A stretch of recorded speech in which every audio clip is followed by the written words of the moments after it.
what do people who win the lottery do? They end up spending the money being consumers, and they end up going back into financial slavery. People think slavery is actual physical bondage, like back in the 1800s. Master whipping slaves on the back and telling people to pick cotton. And the reality is, we don't need to do that anymore. We have this concept called mental slavery, and people will stay in mental slavery as long as they continue to never take time to think about the processes, the way these franchises, the way these corporations enslave their time, so that they never have the time to actually go through the details, actually take the steps, actually do the processes that will allow them to have free time for the rest of their lives. But a lot of people, they hop into the workforce at 18, college students after 22, the most creative time of your life, they spend that creative energy draining their soul at a job. These people say, you gotta take a risk. That's the biggest risk. The biggest risk to take is the risk on never capitalizing on creative energy while the spark is there. Eating to live, yeah, I'm living to eat. Catch me enjoying vegan recipes. Fiend for chlorophyll.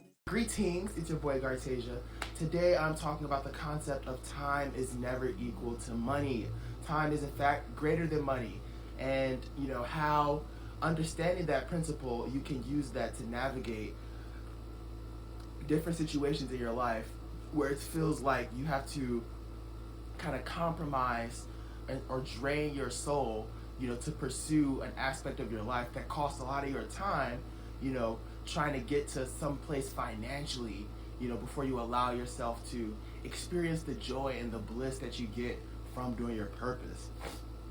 I was talking to a friend the other day, we're training legs, having this great workout, and, we kind of got into this dialogue of, he got this new job, he told me about, he's really excited.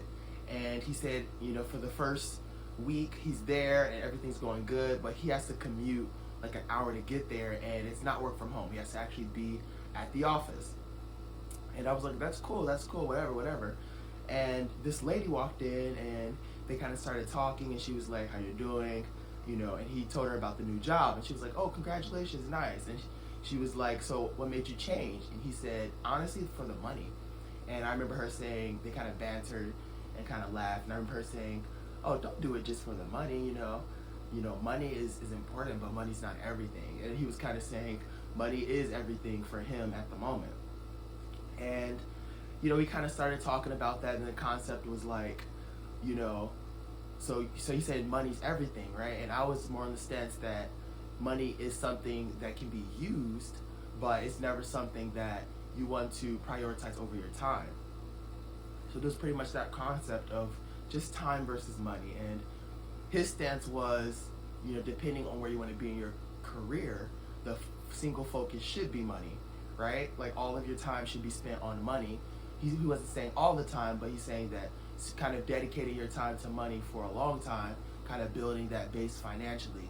And then he was saying then you kind of establish the freedom, and then you come back to doing the time stuff, right? So what's your calling? What are your, side passions? What are your entrepreneurial spirit? Where is that being expressed, right? And I was like, I kind of thought about it, and I was like, yeah, that makes sense to kind of focus on money for a while. But I kind of just asked him, I was like, okay, so let's say, because he's kind of envious of his friends who are around his age and they're making like $250K, 500K, some even $1 million. Not from entrepreneurial stuff, but kind of just their job.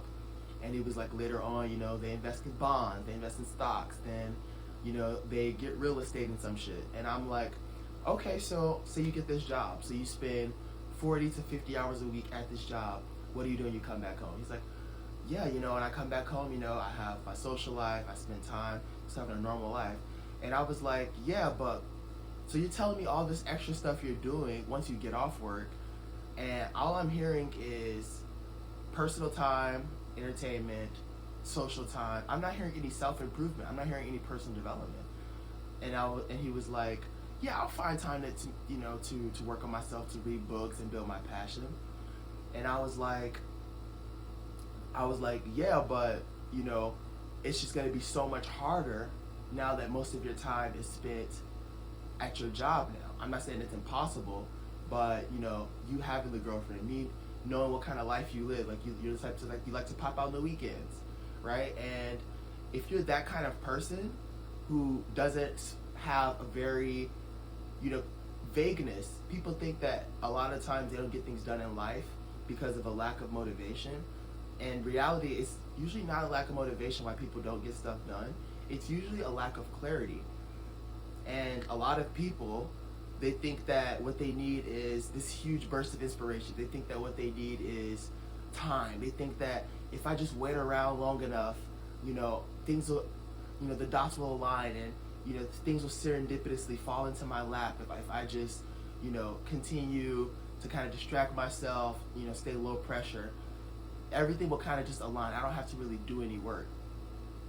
And the fact is, it's neither of those. It's not overworking. It's also not kind of just waiting for inspiration. It's actually finding clarity. So it's the when and the where, right? And I feel like focusing on money is something that is possible temporarily, but based on his answers for me, it sounded like he wasn't really clear. So that's what concerned me. If he had like a clear plan, I would be like, okay, awesome. But he was more so like, I'll save up money and then I'll work on my purpose. Or I'll get to a certain, $1 million mark, then I'll throw my money into stocks.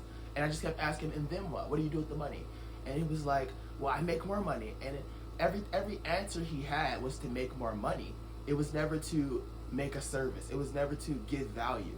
It was never attached to, augment the health of himself or others, or like to produce results in the world, or to even give back. And I'm not saying these are things that he wouldn't do. I guess he just didn't think about it, right? And that's the problem. That's the problem. The problem is a lot of these companies, I'm not saying it's like an evil agenda or anything. I don't think it's deliberate, but just by the very process of going to work every day, working a 9 to 5, getting up at 8 a.m., commuting to work, coming back at 5 p.m., getting caught in traffic. You don't get back till 7 p.m., right? There's so much overhead and time that you spend, right? By the time people get back, there are certain priorities that they like to hit, right? Most people, especially, men who stay healthy, gym is a priority. So usually in that 7-hour gap, coming back home, you're hitting the gym, right? What are people doing? They're hitting the gym. Most people aren't listening to a podcast when they're at the gym. Most people aren't listening to an audiobook at the gym. Most people, they've been at work all day. They get to the gym, they're bumping their favorite music, right? So I'm not saying the gym is bad, but, that's another 2 hours of your day gone, right? Let's say you have to wake up at 8 or 7 again. You only have about maybe 2-3 more hours. So you spend like an hour, you get back home, you probably eat dinner, right? Now you have about 2 more hours before you gotta go to bed. He has a girlfriend, so if you have a girlfriend or something, you probably spend that hour with her, like talking, catching up, whatever couples do, I'm not going to details. And then maybe you spend 1 hour a day on miscellaneous, maybe watching TV, maybe reading a book. So at the very most, you're only spending 1 hour on self-improvement if you're working this 9 to 5, kind of hustle grind. And if you have an hour-long commute, then that goes down to that chops 2 hours out the day. So you're really getting back at 7:38, and you're really waking up around 6:37, right? So if you think about that, where's the time for self-improvement? Where's the time for personal growth? Where's the time for researching? Where's the time for staring at a wall and brainstorming and coming up with that clarity? Where's the time for, brainstorming and thinking about solutions to real problems that real people have? A lot of people like to profess that, oh, I'm focusing on money now, and you should focus on money too. And time is money, because if you don't have money, then you'll never be able to buy the time in the future for the freedom so that you could create more time freedom. And what I always tell them is, if you don't have clarity of what you're going to do with that freedom when the time comes, then what are you creating the time freedom for, working and wasting your time in the present? What people don't understand is your youth is something to be cherished. What people don't understand is your youth is precious. People don't understand that time in the future is not as valuable as time right now, right? So what does that mean? The value you're putting on time at the time that you're using your time the most productively is infinitely more powerful than the time of your life when you still have free time but you're not using it productively, right? So I gave him an example. He's somebody who he was trying to make content for like a clothing brand he was trying to do. He had a lot of, entrepreneurial things he was trying to do, and at that time his time was more valuable because at the time he had an idea. At the time he had concepts. At the time he had something to start with.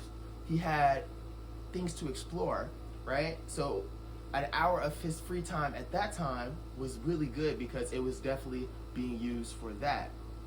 Whereas say you do, retire at 35. That's what he's saying, like, oh yeah, I'll just grind for 10 years. He's like 28 or 29, and then I'll like maybe retire at 40 or 39. And I'm like, yeah, 40 or 39 is young, but you don't know, anything could happen. Like, you could get in an accident and have to pay like $1 million surgery, and then guess what? That money, that million that you thought you have in the bank, is somewhere else. Anything could happen. Your parents could be sick. You'd have to travel. The entire economy, like, you invest so much money in bonds, you invest so much money in stocks, right? The entire economy could collapse or some shit, and the banks could shut down, and guess what? You spent all your time working towards somebody else's dreams, right? And the thing about time is you never get time back, right? Like, people always say, oh, time is money. And just by the very fact that you 100% cannot use money to buy back your time, but money can always be used. You 100% can never spend money to buy back your time, but time can always be spent to get money, right? So that's why time is just infinitely more valuable than money. And just going back to the example of, if you just don't have clarity of what you're going to be doing with your time, once you get to this point of financial freedom, right, then you're just going to waste the money. What do people who win the lottery do? I had a podcast yesterday. That's the topic I talked about. Like, people who win the lottery,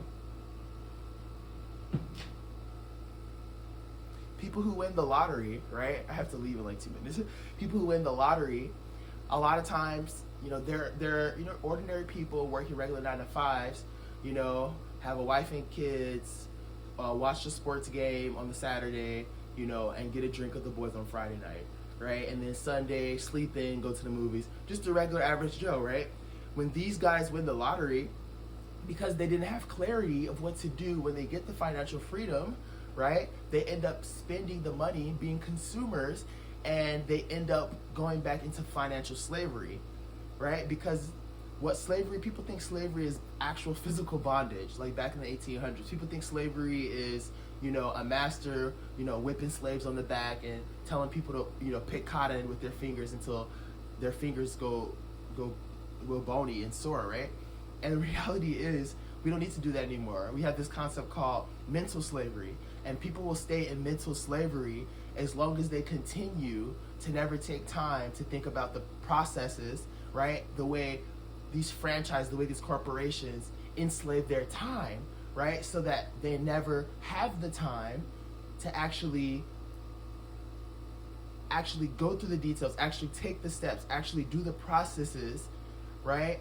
That will allow them to have free time for the rest of their lives, right? And with that free time, they'll be spending it on something giving value. They'll be spending it on things that are charitable. They'll be spending it on things that give them joy to wake up every day. They give them joie de vivre, and that are providing a service to the planet.